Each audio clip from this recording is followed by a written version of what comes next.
You know, I was a member of the National Dialogue Committee, NADCO. A committee that was constituted following very vicious clashes on the streets of Kenya, in all our major urban centers. Clashes that were revolving around the matter of the high cost of living, principally, but also arising from the disputes about the 2022 elections. So we didn't go to the table because there was some strange and new love between us and Kenya Kwanza. I'm now talking as Azimio. And you know, when I speak as Azimio, I am speaking on behalf of the Azimio parliamentary group, which I lead in the National Assembly. Those talks did not happen because all of a sudden we became lovers, Kenya Kwanza and Azimio. No. Those talks were initiated to restore calm and order in the country, because otherwise the country was teetering on a precipice. The country was basically veering towards lawlessness and the total collapse of governance. And the terms of reference of those of that committee were so clear. Now understand that some people are pushing for the reconstitution of the Iebc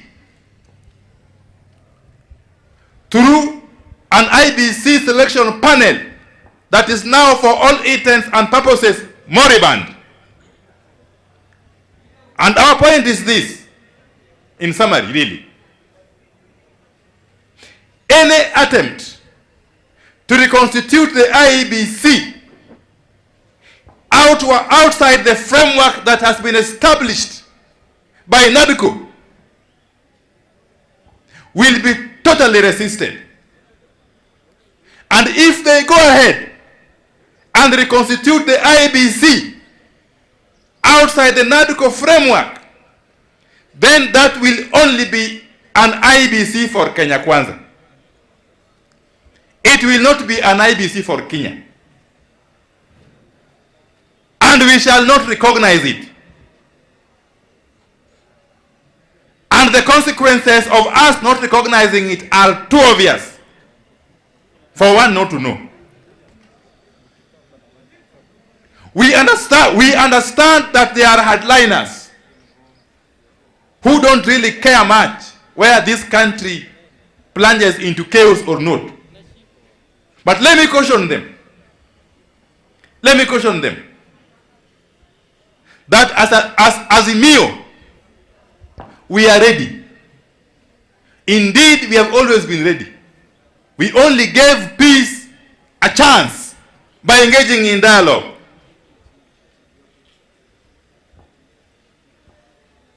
If you proceed to reconstitute the Iebc outside NADCO, that will be the end of NADCO and anything else to do with it,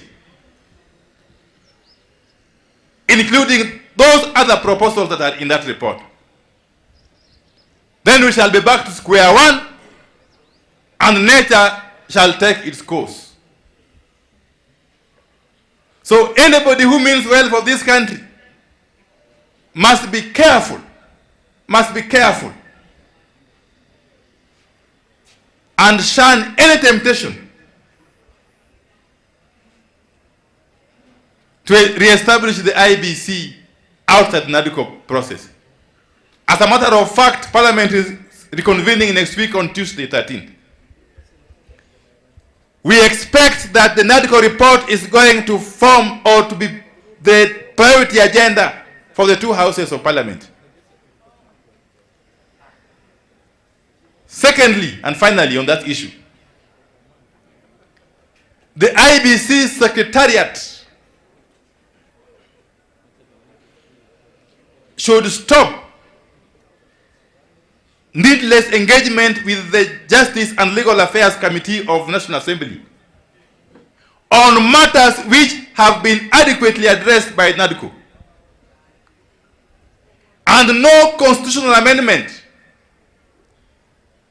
will see the light of the day in Parliament unless there are those amendments that have been recommended by NADCO. And again, the Iebc Secretariat must be reminded that the courts have pronounced themselves on this matter many times. An independent commission is only fully constituted if it has got commissioners. As things stand, the Iebc is not constituted legally and constitutionally. So the Secretariat of Iebc should stop wasting their time purporting to seek advisory opinion from the Attorney General on whether they can proceed and supervise elections and by elections or not. That is impossible. Let them hold their horses and wait for the reconstitution of the Iebc through the NADCO roadmap. Clear attempts to subvert the Constitution of Kenya 2010. Recently, by DCC, there was this task force. I think it was called the Presidential Working Party on Education something. It went round the country, spending taxpayers' money. Thereafter, it compiled a report, which report I am told is being implemented.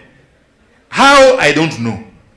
Because there's no way you can purport to implement a report which has not passed through Parliament.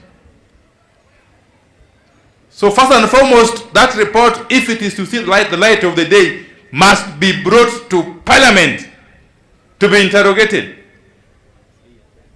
and to be either given a note of approval with or without amendments, or be rejected. But that is beside the point. The point is that that working party is purporting to rewrite the Kenyan Constitution. How? By decreeing or suggesting that the national government takes over the function of running ECD is really to try to amend the Constitution through the back door. Because in our Constitution, under Schedule 4, the functions of the two levels of government are clearly indicated. And there are clear mechanisms of transferring functions between governments or between levels of government. Those mechanisms don't include a working party. So let me caution that the function of managing ECDs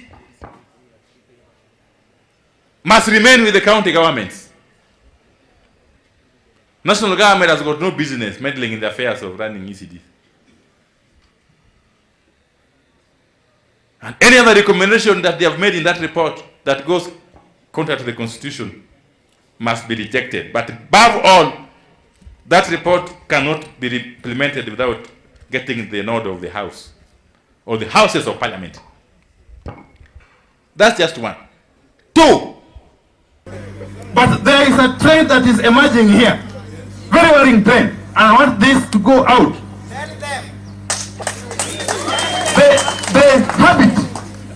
The habit of officers at the office of the president in Nairobi, especially the office of the principal secretary, especially the office of the principal secretary in charge of interior. The habit of that office calling our DCCs, our county commissioners and regional commissioners, instructing them, even after they have undertaken proper interview exercise for chiefs and chiefs, that so and so should be the one to be appointed must stop. Let me warn whoever is doing that. And I want the principal secretary in charge of interior to listen to me. Don't get involved in small things, such as the appointment of assistant chiefs and chiefs, by making unnecessary phone calls to our deputy county commissioners, to our county commissioners, that so and so as a marriage number 5, but please, not please, I instruct that make him number 1. Then what is the purpose of doing interviews? It is simply an exercise or an attempt to transform the national government offices down here into a political tool. You want to take us back to where Moi left us? We won't allow you. We won't allow you. Stop meddling. Stop meddling. I've been very quiet. For me, I don't care whoever becomes the chief or the chief. But whoever has a margin number 1 must be allowed to get the appointment.